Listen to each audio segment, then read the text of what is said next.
Buongiorno telespettatori di Tele4, benvenuti all'anteprima del telegiornale delle 13:20. Quest'oggi siamo in compagnia dell'assessore comunale alla sicurezza Caterina De Gavardo e del comandante della polizia locale Walter Milocchi, che ringrazio entrambi per essere tornati nei nostri studi per approfondire quello che è stato comunicato ieri dal Comune, vale a dire i risultati dei primi 9 mesi, grosso modo insomma, del servizio H24 della Polizia locale.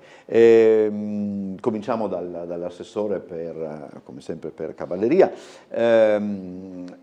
Quando è nato perché si è puntato su questo servizio?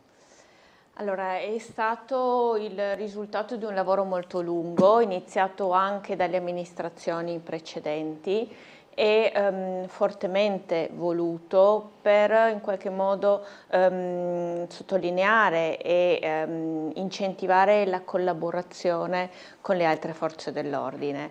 E la polizia locale era operativa fino alle 2 di notte, quindi durante le ore notturne di qualunque cosa si occupavano le altre forze dell'ordine, dai carabinieri alla polizia di Stato, concordando con loro e attraverso un lunghissimo processo che è passato anche attraverso l'adozione dell'armamento necessaria per poter svolgere i turni notturni, e si è deciso di dare la possibilità alla polizia locale di operare anche durante le ore notturne e in particolare sulle segnalazioni dei cittadini e sul rilievo degli incidenti stradali, lasciando quindi le pattuglie delle altre forze dell'ordine libere di presidiare al meglio il territorio in tema di ordine e sicurezza pubblica. Quindi si tratta di una decisione dell'amministrazione comunale, ma che va proprio nel verso di una collaborazione complessiva e totale con le altre forze dell'ordine e con la prefettura e con la questura. Questo ha comportato, comandante, una serie di cambi di turni, di cambi di orari? Sì, ovviamente sì, perché in realtà da sempre io entrai nel 1989 nel corpo della polizia locale e già si faceva il servizio dalle 7 del mattino alle 2 del mattino successivo, quindi lasciando quelle 5 ore di vuoto in cui c'era soltanto il personale della sala operativa. Con l'H24 ci siamo organizzati in modo tale da avere, a prescindere dalle altre pattuglie, sempre 2 pattuglie in orario 18-24, altre 2 pattuglie in orario dalle 00 alle 06 e anticipando anche 2 pattuglie del turno mattutino dalle ore 6 alle ore 12, in modo da coprire 365 giorni l'anno H24 di servizio. Oltre a ciò abbiamo aggiunto un capoturno in sala operativa per aver subito la possibilità di un eventuale anche ausilio rispetto alle pattuglie esterne, anche perché, come notorio, avendo introdotto l'arma, abbiamo avuto un notevole ricambio generazionale. Quindi hanno scelto di transitare nel luogo degli amministrativi in altri dipartimenti del comune oltre 30 persone, sono entrate quasi 100 persone nuove che si sono addestrate sicuramente per un anno, però in alcune occasioni ovviamente una maggiore esperienza serviva, e quindi abbiamo organizzato anche in questo senso, cambiando un po' tutta la tipologia della turnificazione. Il tutto, devo ringraziare sicuramente il personale e anche le organizzazioni sindacali con le quali ci siamo confrontati a lungo per avviare questo percorso sperimentale che obiettivamente ha dato i frutti desiderati, nel senso che il servizio viene garantito nelle ore serali notturne. Di giorno non abbiamo diminuito il servizio, ecco, cioè è importante anche sottolineare questo. La parte importante era quella, anche grazie ovviamente a un aumento della dotazione organica con le assunzioni che sono state eseguite, e quindi diciamo, tra virgolette, con la soddisfazione di tutti, immagino, sia della cittadinanza sia anche del personale e dell'amministrazione, oltre che delle altre forze dell'ordine. Difatti l'assessore, lei ieri aveva anche in conferenza stampa sottolineato anche appunto quanto fossero state importanti le nuove assunzioni E siccome è un momento in cui in giunta comunale gli assessori non si fanno i complimenti l'uno con l'altro. No, io invece ieri li ho fatti, li ribadisco, all'assessore Avian, che sicuramente è stato vicino al corpo della polizia locale, ha capito le necessità della città e quindi è stato fautore di queste nuove assunzioni che comunque erano assolutamente necessarie per poter garantire il servizio H24 ma anche un buon servizio durante le ore diurne. Colgo anch'io l'occasione per ringraziare tutti gli operatori di polizia locale, sono 80 esattamente gli operatori che si turnano nei turni notte, è un cambiamento epocale sicuramente per la città di Trieste, ma lo è, come giustamente diceva il comandante, anche per la nostra polizia locale.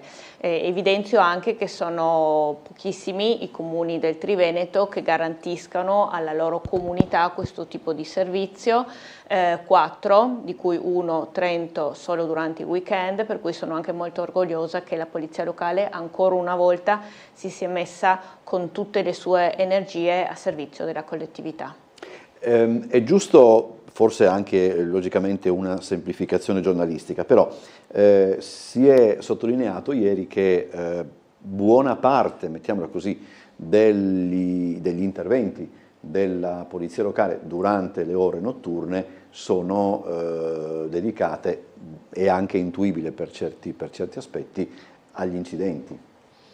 Sì, assolutamente sì, è questo il focus per agevolare le altre forze dell'ordine, nel senso che il rio incidente stradale può prendere da un'ora ma anche 3-4 ore se l'incidente è grave, e in quel periodo evidentemente... Sì, ecco perché specifichiamo anche questo, non si tratta soltanto di intervenire nel momento in cui succede, c'è tutto quello che poi bisogna fare. Tutto quello che bisogna fare presso l'ospedale, le prove con l'etilometro e quant'altro, e quindi tenere bloccate si rischiava 2 volanti della Polizia di Stato piuttosto che 2 radiomobili dell'Arma dei Carabinieri a fare un'attività e quindi non poter vigilare il territorio o intervenire su altre tipologie di effetti.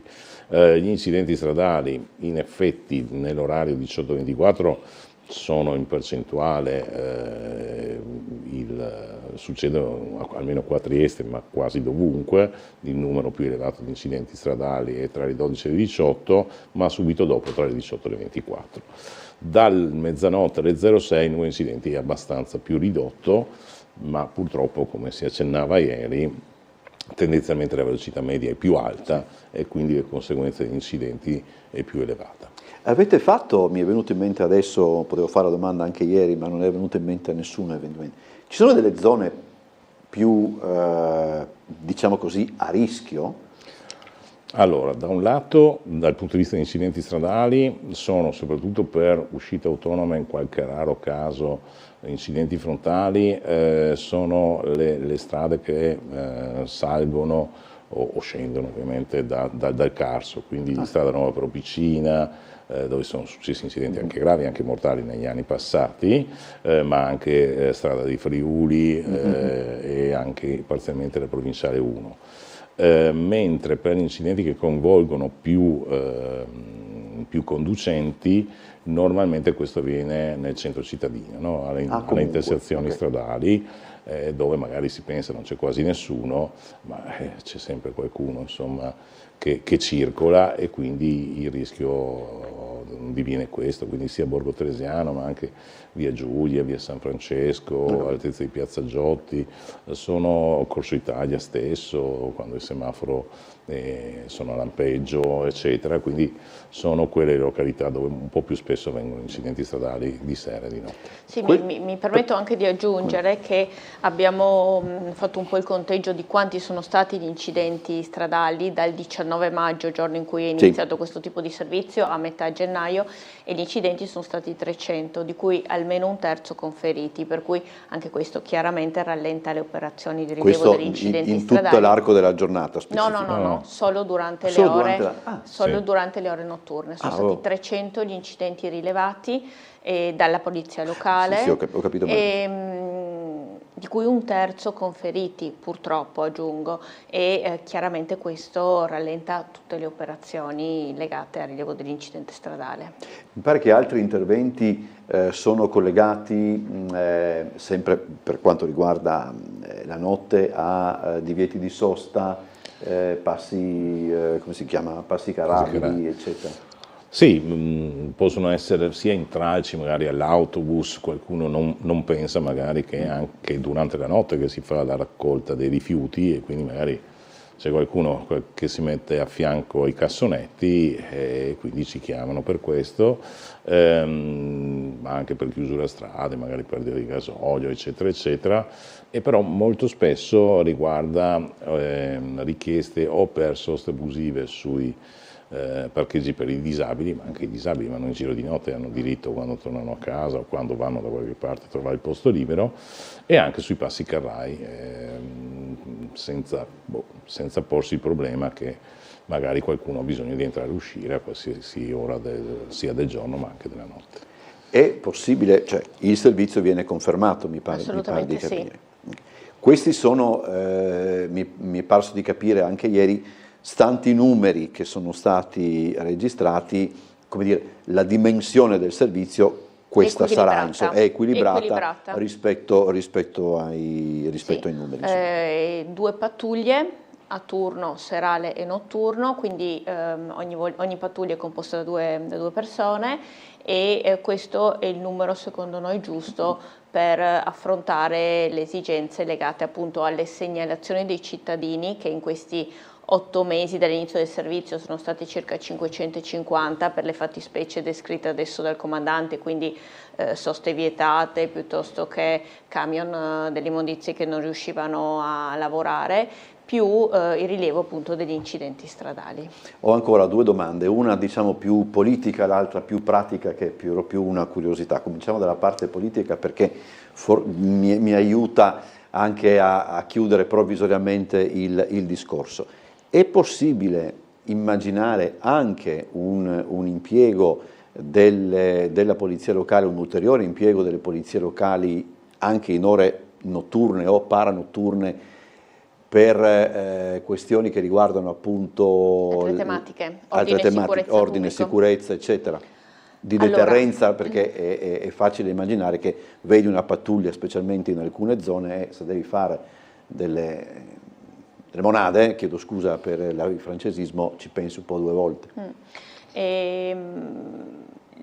L'impiego attuale delle pattuglie su queste fattispecie che abbiamo descritto deriva da una pianificazione di controllo del territorio decisa in Comitato Ordine e Sicurezza Pubblica, per cui di certo bisognerebbe passare attraverso un confronto con gli altri enti interessati, con le maestranze, con le sigle sindacali e nuovamente con l'assessore al personale, perché sicuramente in questo caso avremmo bisogno di impiegare un numero maggiore di pattuglie sul territorio e quindi di procedere a nuove assunzioni.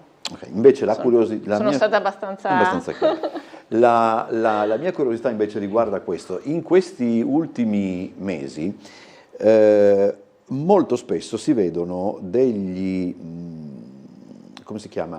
divieti di sosta provvisori. Sì. C'è una sorta di, come posso dire, c'è una tempistica per posizionarli, sì, perché delle volte da chi insomma, usa molto la macchina, soprattutto dopo una certa ora e soprattutto in fine settimana, magari delle volte vedi il divieto di sosta, non parcheggi neanche perché dici c'è un divieto di sosta, poi magari guardi un po' meglio perché è il secondo giro che fai in zona e vedi che è un divieto che si riferisce da lì a 2-3 giorni, se non di più. C'è certo. Una tempistica? Sì, c'è una tempistica di legge, cioè i divieti di sosta devono essere preavvisati almeno 48 ore prima, quindi i 2 giorni sono assolutamente normali, spesso, perché molto spesso le ditte cominciano a lavorare al lunedì ma non lavorano al sabato, quindi vengono posizionati già il venerdì. Vengono posizionati in anticipo proprio per preavvisare chi è in sosta che è regolare, salvo questo divieto temporaneo, e va indicato ovviamente da quando partono. In qualche caso abbiamo un po' il problema inverso, cioè vengono posizionati, poi magari l'impresa è chiamata in altro posto, non vengono utilizzati quella settimana, il divieto però là c'è ed è già vigente, poi la ditta ti chiama, quindi lì in qualche caso, perché uno dice, boh vabbè, non stanno lavorando, mi metto dopo. Attenzione però anche ai lavori notturni, perché qualcuno pensa, boh, tanto non lavorano durante la notte, invece in qualche caso ci sono interventi che vengono fatti di notte, oppure per le riprese cinematografiche anche, in cui quello è però a volte lavorano di notte e quindi è sempre lo stesso discorso.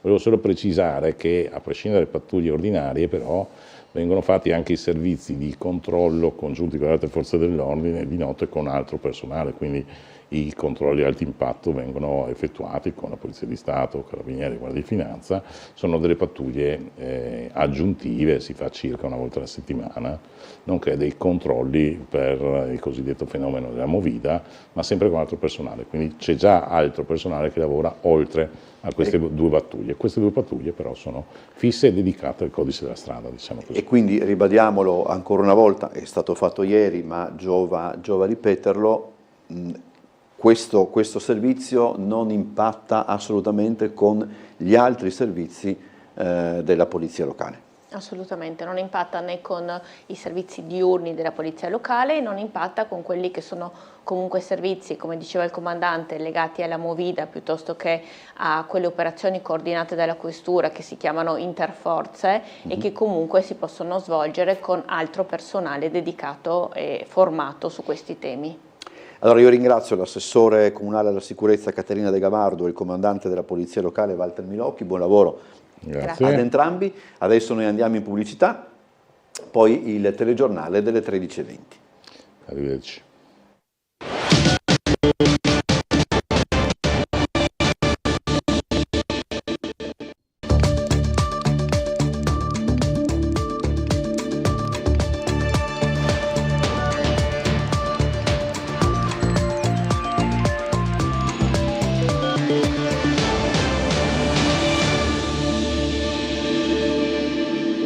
Buongiorno telespettatori di Tele4, benvenuti a un'altra edizione del nostro telegiornale.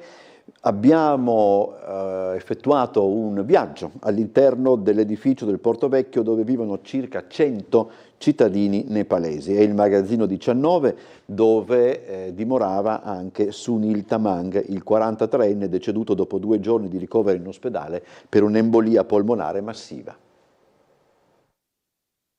Tutta quest'area del Porto Vecchio, del magazzino 19, è stata scelta da queste persone per stare qui, per aiutarsi a vicenda, per darsi anche manforte. Per esempio abbiamo visto il taglio dei capelli, un vero e proprio servizio svolto qui tra i piani del magazzino fra amici per darsi una mano. Viaggio della nostra emittente all'interno degli edifici abbandonati del Porto Vecchio. Lo stabile che sorge alle spalle del magazzino 26 ospita circa un centinaio di cittadini nepalesi. Ogni giorno è un via vai di persone che escono con l'obiettivo di trovare cibo e vestiti per l'inverno, preparano da mangiare in una stanza al primo piano della struttura, l'odore di bruciato è forte e persistente, l'ambiente è invaso dai fumi della combustione, l'aria è quasi irrespirabile, il rischio che scoppi un incendio è altissimo. Una stanza è stata adibita a centro di raccolta per l'immondizia, un'altra funge da latrina. Stando a quanto raccolto, la maggior parte dei migranti sentiti vorrebbe rimanere in Italia, ma non è facile ottenere la documentazione necessaria in tempi brevi. I've been here around 31 days. Mi trovo qui da 31 giorni. Mi piacerebbe continuare a stare in Italia. Prima di arrivare qua vivevo in un campo profughi. Ogni giorno vado in questura per fare richiesta di asilo, ma ancora non mi hanno preso. Molte persone sono qui da 30, 40, anche 50 giorni. Questo non va bene, il sistema non è buono. È in questo magazzino che viveva Sunil Tamang, il 43enne morto dopo 2 giorni di ricovero in ospedale a causa di un'embolia polmonare massiva che lo aveva colpito nel primo pomeriggio di sabato. Il cittadino straniero che abbiamo intervistato ricorda così quel giorno. He is my friend. He sleep next May. We are in bed to eat. Era mio amico, dormiva vicino a me. Quel giorno eravamo a letto a mangiare. Sunil mi aveva detto di star bene e si era messo a dormire, ma dopo alcuni minuti aveva accusato un malore e voleva l'ambulanza. L'abbiamo chiamata, poi il mio amico è uscito in strada. A quel punto abbiamo incontrato i poliziotti che ci hanno aiutato e hanno chiamato anche loro i soccorsi.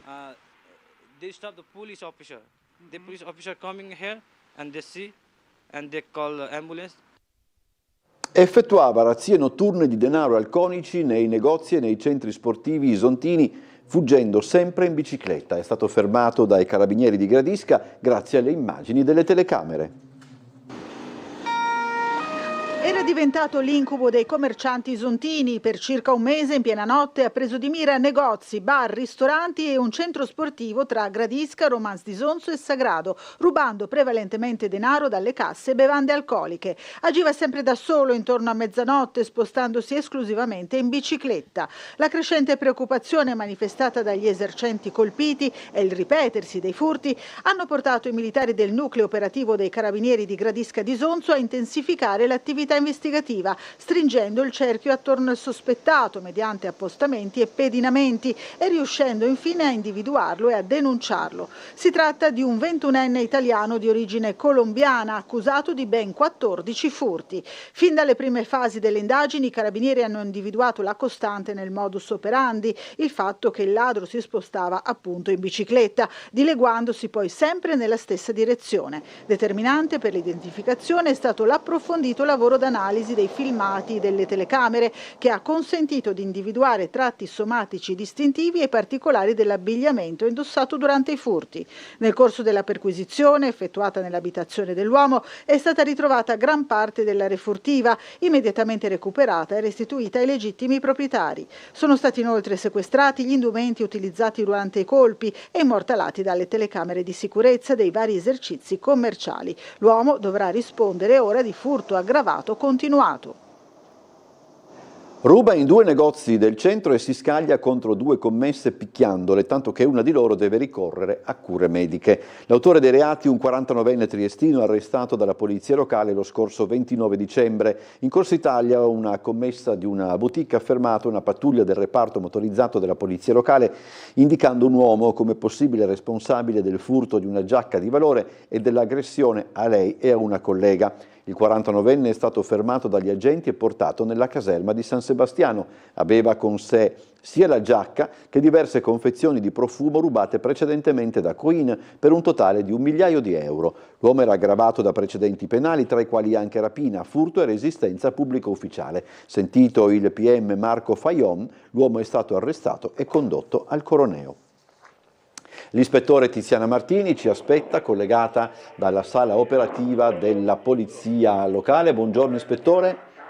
Buongiorno a tutti. Cosa ci racconta di questa mattinata, ispettore?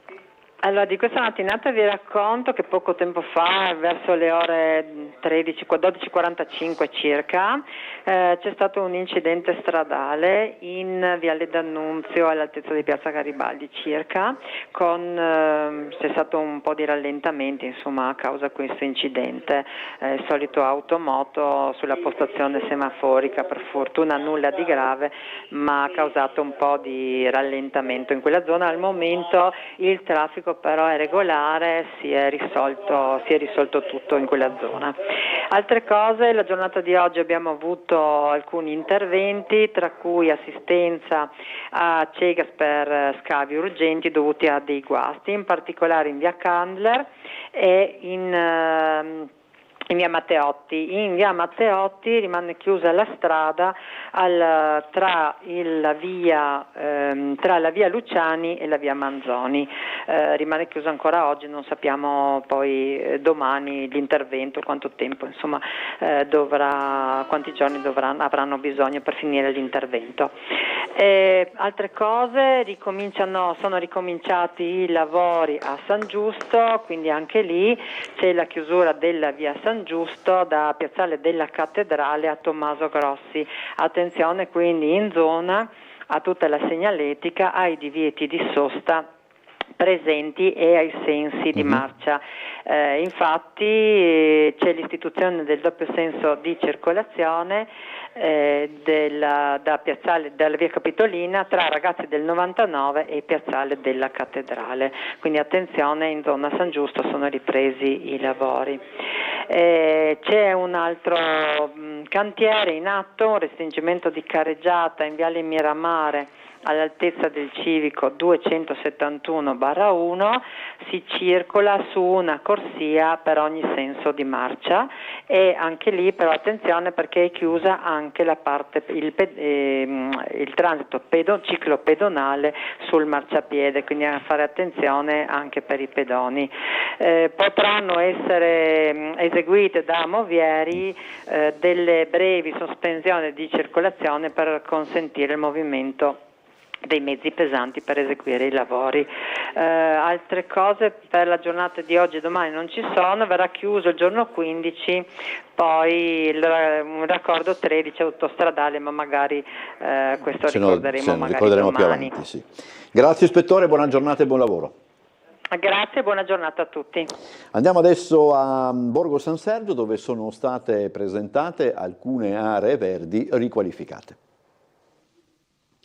Sono 3 le aree di Borgo San Sergio, parte di una rete verde continua: lo spartitraffico fra via Curiel e via Forti, la scarpata che collega via Curiel all'ingresso del giardino Nathan Rogers e lo spartitraffico fra via Curiel e via Rosani.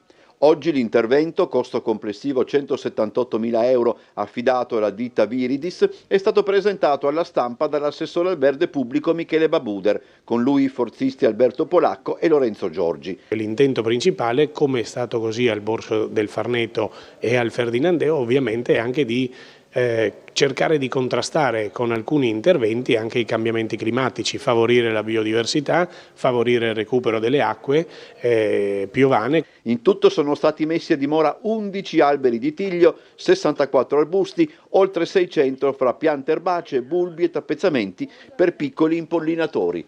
Il verde sarà meglio visibile già a partire dalla prossima primavera. Sono stati creati muri vegetali che richiamano visivamente i muretti a secco del Carso, non solo un riferimento identitario al nostro territorio, ma anche strutture capaci di offrire riparo dal vento e rifugio a specie fioriere, insetti e piccoli organismi. In direzione di via Rosani e lungo la scarpata di via Curiel sono stati inoltre creati dei percorsi pedonali secondo il concetto di marciapiede verde in pavimentazione drenante, nel rispetto dell'ambiente, nel quale sono stati inseriti anche recuperando materiali inerti presenti nel sito. I percorsi così realizzati di fatto riconoscono e legittimano alcuni tracciati già nati dall'uso spontaneo delle persone, trasformandoli in percorsi sicuri, integrati nel verde e coerenti con il progetto ecologico. Nel caso dello spartitraffico fra via Curiel e via Rosani, la fruibilità in sicurezza dei percorsi pedonali è stata garantita anche grazie agli interventi complementari del servizio mobilità e traffico.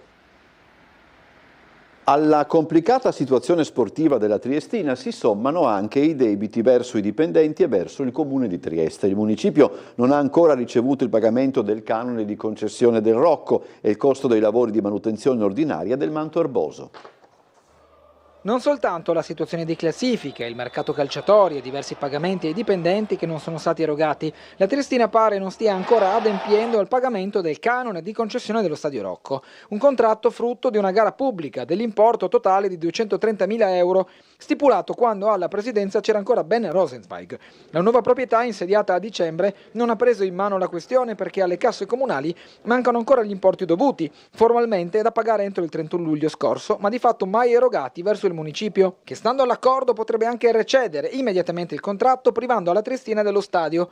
Aspetto però che l'amministrazione non intende operare per non gravare ancora di più sulla squadra, alle prese con la missione sempre più difficile di salvare la categoria. Siamo in una fase di preoccupazione ovviamente per il destino di questa società. Anche noi abbiamo incontrato recentemente la proprietà che ci ha fatto delle promesse. Speriamo ovviamente che queste promesse si trasformino in fatti concreti e una programmazione a lungo termine. Per quanto riguarda la situazione, è ben nota anche alla società stessa, alla proprietà che è subentrata recentemente, un contratto di concessione del Rocco di 1 anno ottenuto attraverso una gara ad evidenza pubblica, E la situazione, come purtroppo è anche delle persone che non vengono pagate, come mi riferite voi, e mi dispiace molto per le famiglie che stanno attendendo questi pagamenti, è uguale anche per il Comune di Trieste che sta attendendo i pagamenti. Non solo, come riferisce l'assessore allo sport Elisa Lodi, da luglio la società sarebbe inadempiente anche nella manutenzione del manto erboso,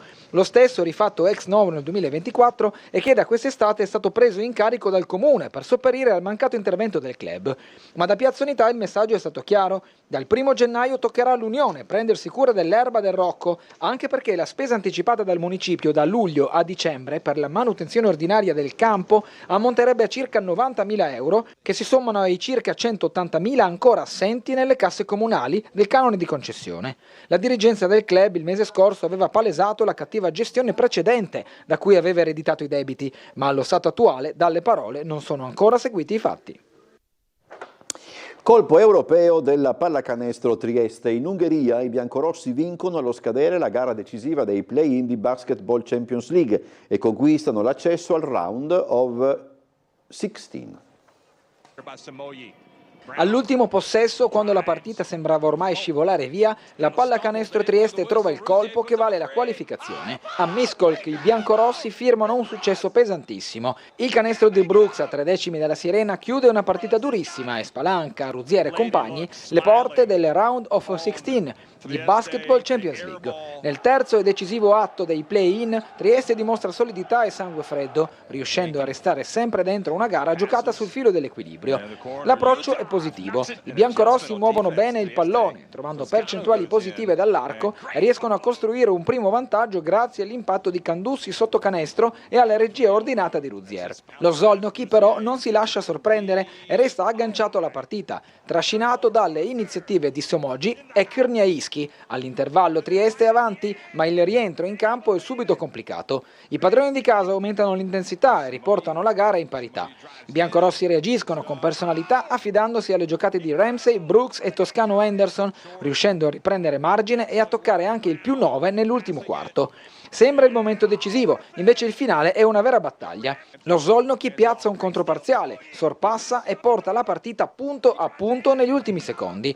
Trieste sbaglia la prima conclusione sull'ultimo possesso, ma non rinuncia a crederci. Brooks cattura il rimbalzo offensivo e appoggia a canestro il punto che vale la vittoria. L'ultimo tentativo ungherese non trova il bersaglio e può partire la festa biancorossa. Una notte europea che può rappresentare un punto di svolta. Trieste soffre, sbaglia, ma resta in partita e trova il guizzo decisivo in un finale carico di tensione. Toscano and Trieste breathe a sigh of relief. Parliamo adesso del Festival Invernale di Lubiana che è stato presentato come di consueto al Caffè San Marco. È stata presentata stamani al Caffè San Marco la 9ª edizione del Festival Invernale di Lubiana. Tra il 10 febbraio e il 2 marzo la capitale slovena si riempirà di spettacoli di alto livello a partire dal Romeo e Giulietta di Berlioz, che apre la rassegna con una versione proposta dall'Orchestra Filarmonica Slovena, rassegna che andrà a chiudersi con un concerto del virtuoso del piano Grigori Sokolov. Il festival è un appuntamento imperdibile nel calendario culturale europeo. Fonde tradizione ed eccellenza, il successo della Kermesse dipende da un dato incontrovertibile. Programmiamo i nostri cartelloni con estrema attenzione, addirittura 3 o 4 anni in anticipo rispetto agli eventi. Certo, poi c'è il supporto del Comune di Lubiana e degli sponsor, perciò possiamo permetterci di programmare con tutto l'anticipo necessario. Poi una parte importante arriva dalla vendita dei biglietti.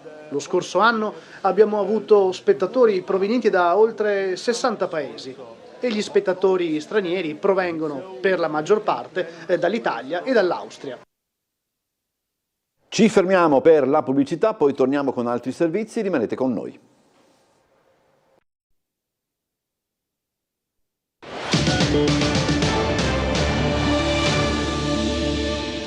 Rientriamo in studio, è stato tratto il primo bilancio per il servizio H24 della Polizia Locale attivo dallo scorso maggio e che quindi ha passato l'esame. 238 notti dal 19 maggio al 12 gennaio, 952 pattuglie a coprire la fascia oraria 1806, 308 gli incidenti rilevati, 547 interventi su richiesta dei cittadini. Sono alcuni numeri, quelli più significativi, del servizio H24 coperto dalla polizia locale, soprattutto per intervenire in caso di incidenti, in linea con il piano integrato del controllo del territorio, cui concorrono anche tutte le altre forze di polizia. La concentrazione infatti della polizia locale sugli incidenti stradali e anche sulle tante segnalazioni che la sala operativa riceve anche durante la notte lascia le pattuglie delle altre forze dell'ordine libere di presidiare al meglio il territorio dal punto di vista dell'ordine e della sicurezza pubblica. Oggi in comune l'assessore De Gavardo, il comandante Milocchi e il vice Jerman hanno fatto il punto sui primi 9 mesi, di fatto promuovendo l'operazione che pertanto proseguirà così come è strutturata, ovvero con 2 pattuglie dalle 18 alla mezzanotte ed altre 2 dalla mezzanotte alle 6 del mattino. Trieste è la prima città della regione a garantire tale servizio. Nel Triveneto esso funziona a Padova, Venezia e Verona, a Trento solo nel weekend.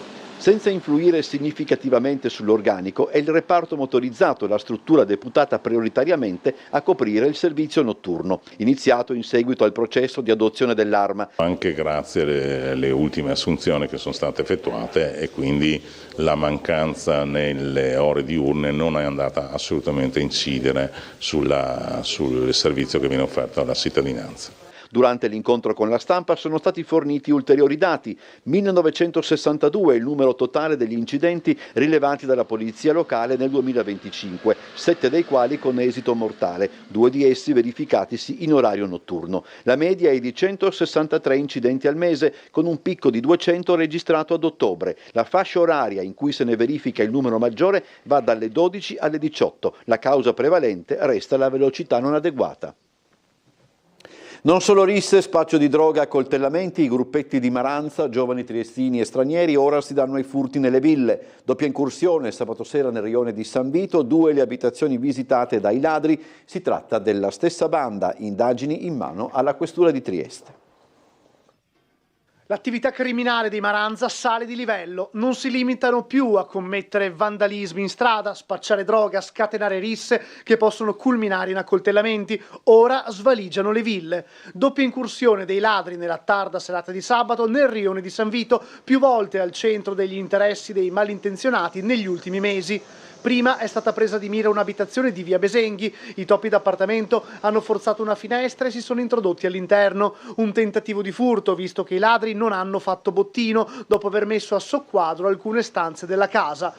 Dunque il secondo tentativo, questa volta riuscito. La stessa banda, sempre forzando una finestra, è entrata in una villa di via Vettor Carpaccio. Dopo aver rovistato per i vari locali, i ladri sono riusciti a portare via alcuni orologi e gioielli. Poi il gruppo è fuggito, facendo perdere le proprie tracce. Per entrambi gli episodi è intervenuta la Polizia di Stato, che sta indagando. Gli investigatori stanno visionando le immagini di videosorveglianza fornite dalle stesse vittime del furto, dato che le ville colpite sono dotate di telecamere che avrebbero immortalato il gruppetto di Maranza, riconoscibili dal modo di vestire, tute griffate, cappellini, catene, orologi appariscenti e scarpe da ginnastica costose. Non si placa dunque il fenomeno dei furti in casa a Trieste, diversi i rioni colpiti dai ladri negli ultimi mesi con l'utilizzo di varie tecniche, dalla colla sugli stipiti delle porte per controllare per quanto tempo le abitazioni rimangono disabitate, alla ricerca social per verificare se i proprietari di casa si trovino in vacanza, fino agli appostamenti per studiare le abitudini delle vittime designate. Presentate le nuove divise con il brand Io sono Friuli Venezia Giulia per i maestri di sci e le guide alpine. Nell'occasione abbiamo chiesto all'assessore al turismo Bini di fare il punto sulla stagione sciistica in corso. Maestri di sci e guide alpine della regione hanno una nuova divisa unitaria con il marchio Io sono Friuli Venezia Giulia, un'iniziativa a fronte di uno stanziamento regionale di 300.000 euro presentata oggi nella sede della Giunta regionale, che vuole anche rappresentare un riconoscimento al ruolo importante nello sviluppo del turismo giocato dai professionisti della montagna. Una bella iniziativa, devo ringraziare il consigliere proponente Mazzolini, insomma vedere i maestri di sci con il brand Io sono Friuli Venezia Giulia, queste belle divise, soprattutto vedere questa sala piena dei maestri di sci fa piacere. Colgo l'occasione per ringraziare maestri, il soccorso alpino, le forze dell'ordine per il gran servizio che stanno rendendo in tutti i nostri poli sciistici, poli che stanno riscuotendo sempre più interesse da parte di tanti visitatori. In questa prima parte la stagione sciistica sta facendo registrare risultati incoraggianti, con lo Zoncolane e il Tarvisio che si confermano punte di diamante. Abbiamo dei numeri sempre in crescita, considerate che siamo arrivati solo nel primo mese del 6 dicembre, 6 gennaio a circa 300.000 presenze, ma quello che io voglio sottolineare è anche la presenza sold out in tantissimi alberghi della nostra regione, dei poli montani, quindi è una montagna che sta riscuotendo sempre più interesse. Lo stabile sloveno ha presentato lo spettacolo che sarà il ridotto da venerdì prossimo, dall'altra parte.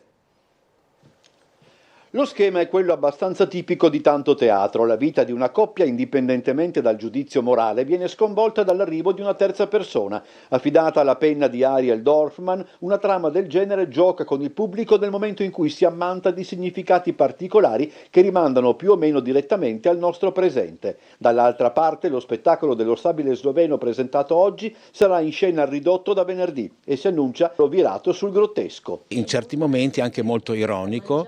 E diciamo si fa un po' beffa di quella che è adesso la situazione per quanto riguarda i confini e così. Per cui diciamo che a parte l'attualità che è al secondo, perché ovviamente sono tutte situazioni che succedono in questo momento in varie purtroppo parti del mondo, e qui appunto noi stiamo mettendo in scena una cosa che può essere lo specchio della società. Accanto a Korošek, Nikla Petruška-Panicon e Borut Dološak, stella del teatro e del cinema sloveni. La regia è dell'italo-argentina Marcela Serli, che così sintetizza la collaborazione fra il Kulturni Dom e la Contrada. Queste due realtà hanno deciso già stanno collaborando da tanti anni insieme, e in questo caso hanno deciso di mettere ancora di più la collaborazione a frutto, cioè c'è un cast tutto italiano e c'è un cast tutto sloveno, e in questo stesso anno, nel 2026, verranno messi in scena in questa città entrambe queste produzioni. La versione italiana dello spettacolo sarà al Bobbio in aprile. Chiudiamo questa edizione del nostro telegiornale con le immagini del presepe di Fabio Donoi, che pronto e sta per arrivare. Eccolo.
Ci vediamo alle 17:55 con Trieste in diretta e alle 19:30 con il telegiornale. Buon pomeriggio e a più tardi.